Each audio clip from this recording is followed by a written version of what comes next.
Hey everyone, Pastor Mike here. Someone recently asked me a question about religion, and I want to try to answer it today. The question is, why does the Catholic religion teach that priests and nuns cannot be married? Where in the Bible do they interpret this from? Well, I'm not Catholic, so maybe I'd encourage you to reach out to a Catholic website or Catholic friend that you have to find out their answer. From what I understand, I've read the Catholic Catechism a couple of times, that Catholicism sees being a priest or a nun as a holy calling that requires a special vow. Much like the Apostle Paul didn't get married, they take a vow of celibacy so they can kind of be married to the church. And that's who they serve with all of their time, energy, and effort. Now, there's some truth to that. The Apostle Paul said in 1 Corinthians chapter 7 that if you're not married, your attention isn't divided between family and work. You could pour yourself into more of your ministry. But to make up a rule to say that church leaders can't be married, I think goes a step beyond what the Scripture says. I'm thinking of 1 Timothy chapter 4, where Paul, speaking of people who had gone astray, said, they forbid people to marry, and they order them to abstain from certain foods which God created to be received with thanksgiving by those who believe and who know the truth.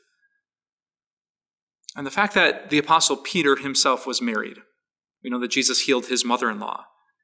And this passage reminds us that you can be single and serve God, but we can't force singleness and celibacy on anyone, and we don't have to.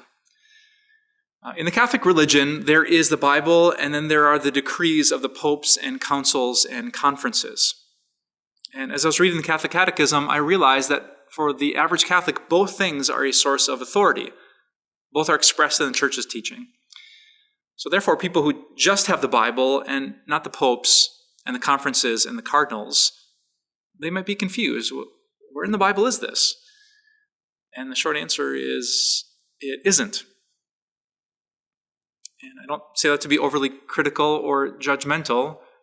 I think it's just an honest depiction of why people end up in different places. We all have a final source of authority. Some of us find it in the Scriptures alone. And I want to encourage you to follow that path. 2 Timothy chapter 3 says, all Scripture is God-breathed.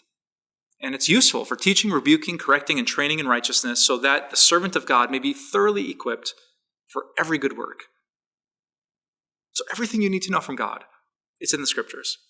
Cling to it, trust it, enjoy singleness or marriage, be in ministry.